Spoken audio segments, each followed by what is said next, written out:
Christmases, birthdays, anytime that you receive a gift, it's a little package wrapped up. You don't know what's inside of it. Shake the box.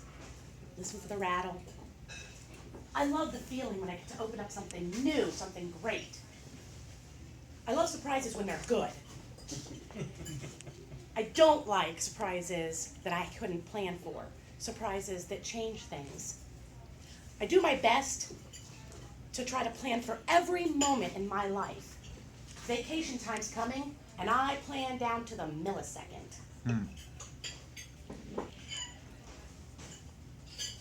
Having my first child came as a surprise to me, but it was a joyful surprise. I took it on with joy and love. I learned everything I could.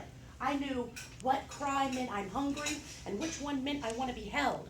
I knew exactly what time to put her down for a nap and exactly what time to make sure I gave her something to eat. I knew to plan to bring extra diapers in case of a bad episode at an airport. One day, I laid my daughter down for a nap. She was 6 months old.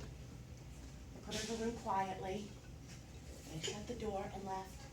I went to clean. When suddenly I heard a high-pitched squeal. I stopped cleaning. I hadn't heard that cry before. I didn't know what that cry meant. I went up to her door and listened. Should I go in? Should I open the door? I don't hear anything else. You never wake a sleeping baby. But something inside of me told me I need to at least look. Slowly, I opened the bedroom door. And once I could see her, I went running in, scooped my daughter up out of her bed, because what I saw in front of me was the most frightening thing that I had ever seen.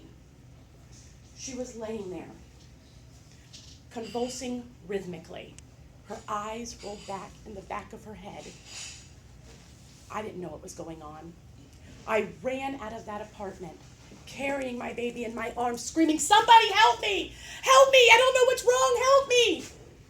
One of my neighbors opened her door and said, come in. Set her down on the ground. Keep her on her side. I'm going to call an ambulance." When the ambulance arrived, I asked them what happened. What's going on? They told me it was a seizure. I said, will it happen again? We don't know. Why did it happen? We don't know. What's going to happen now? You'll go to the doctor. You'll go to the hospital. The doctor will run some tests and have some more answers for you. We spent the next several hours at the hospital as they ran tests. The first diagnosis that I received that night was something called febrile seizures. Febrile seizures are caused by fevers, according to the doctor. My daughter didn't have a fever when I laid her down, but she did have a fever of 104.3 once we got her onto the ambulance. I don't know how the fever spiked. It was scary. But I had an answer. I could plan for this. If she felt a little warm, I give her fever medicine. We'll never have to deal with this again. It's planned, it's done, I'm good. 3 days later, I was driving down the road, and I hear a scream from the back of my car. I look back, and there's my daughter in her car seat, convulsing rhythmically again. I drive straight to the emergency room with her, and they run the tests again. This time she didn't have a fever at the end. I don't know what's wrong, the doctor said. We're going to send you to a specialist. Over the next 4 years, my daughter had 32 seizures. They never knew what caused the seizures. They never knew why the seizures happened. As she got older, they slowed down. At one point, she was having migraines, severe crushing migraines where she was throwing up. She was sick. She couldn't stand. She couldn't think. We did something called a walking EEG, where they taped leads all over her head, and she wore it for 72 hours. At that time, they told me she was having absent seizures. That meant a seizure without physical movement. To this day, I don't know if she still has them. She gets less migraines. She hasn't had a grand mal seizure in 7 years now, but she does still sometimes get headaches.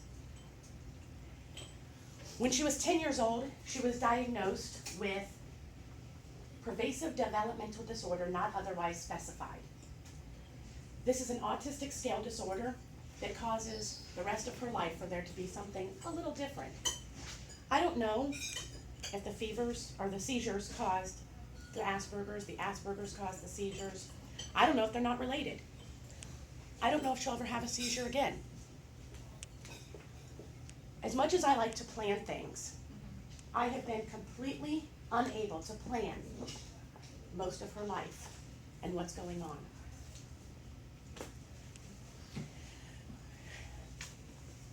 That day knocked me down. That day I learned